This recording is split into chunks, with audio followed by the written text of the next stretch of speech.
পুরীতে সেকেন্ডের দিন খুব সকালে রেডি হয়ে গেছি, যাব জগন্নাথ দেবের মন্দিরে। আর সকালেই যাচ্ছি কারণ মন্দিরে গিয়ে পুজো দেবো। মানে আজকের প্ল্যান পুরীর জগন্নাথ মন্দিরে গিয়ে পুজো দেবো এবং পুজো দেওয়ার পরে যাবো চিল্কা হ্রদে।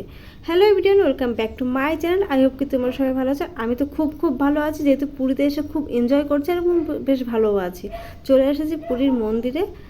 এখন আমরা মন্দিরের ভেতরে যাবো। আর মন্দিরের ভেতরে মন্দিরের ভেতরে প্রবেশ করার জন্য প্রচুর নিয়ম আছে, যেমন জুতো, ব্যাগ, মোবাইল সব কিছু এক জায়গায় জমা করে রেখে যেতে হবে, তারপরে মন্দিরের ভেতরে প্রবেশ করবে। এমনকি সানগ্লাস, ছাতা কিচ্ছু নিয়ে যাওয়া যাবে না মন্দিরের ভেতরে।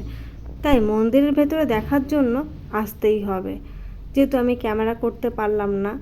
মন্দিরের ভেতরটা ভীষণ সুন্দর, আমি তো গেছি, বেশ ভালো লেগেছিল দেখতে, মনে হচ্ছে যে ওখানেই থেকে যায়। কিন্তু পুজো দেওয়ার জন্য প্রচুর লাইন এবং প্রচুর মানুষের ভিড়। শুধু পুজো দেওয়া না, দর্শন করার জন্য প্রচুর ভিড়। এখানে 3-4 ঘন্টা হাতে না নিয়ে আসলে পরে পুজো দেওয়া যাবে না। আমি এখন এখানে বসে আছি কারণ জুতো, ব্যাগ এগুলো সব জমা দেবো। এগুলো জমা দিতে এক্সট্রা করে চার্জ লাগে। যেহেতু মোবাইলটা আগেই জমা দিয়ে দিয়েছিলাম, তাই জন্য আর বেশি একটা ভিডিও করতে পারিনি। আর প্রচণ্ড রোদের মধ্যে আমি সেরকমভাবে ঘুরতেও পারছিলাম না, যেহেতু আমি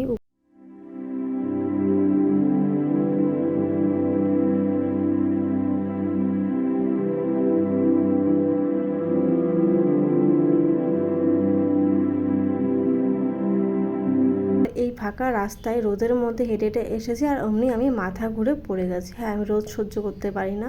তারপরে আবার ছিলাম না খাওয়া। এই যে আমার চোখ মুখের অবস্থা থেকে বুঝতেই পারছো, মানে আমি কি সুন্দর করে সেজে গুজে এসেছি, আর এই রোদের মধ্যে কিছুটা টাইম হাঁটাতেই আমার অবস্থা এরকম খারাপ হয়ে গেছে। তাই সবাই জল দিয়ে সুস্থ করলো আমাকে। এই দেখো, ব্যাগে কাদা লেগে গেছে, আমার ড্রেসে কাদা লেগে গেছে, জলে ভেজা ছিল ড্রেসটা পুরো। এরকম অবস্থা আমার হতো না। অ্যাকচুয়ালি যেই গাড়িতে করে আমরা মন্দিরে এসেছিলাম সেই গাড়িতেই যাবো আমরা চিল্কা হ্রদে। মানে একবারে গাড়িটা বুকিং করা ছিল, কিন্তু গাড়িটা পার্কিং ছিল মন্দির থেকে বেশ খানিকটা দূরে। তাই আর কি হেঁটে হেঁটে গাড়ির কাছেই যাচ্ছিলাম। কিন্তু ওই যেতে যেতে আমার এরকম অবস্থা, মাথা ঘুরে পড়ে গেলাম। চিল্কা হ্রদের ভিডিওটা নেক্সট ভিডিওতে আপলোড করে দেবো। এই ভিডিওটা কেমন লাগলো কমেন্ট করে জানিও। টাটা।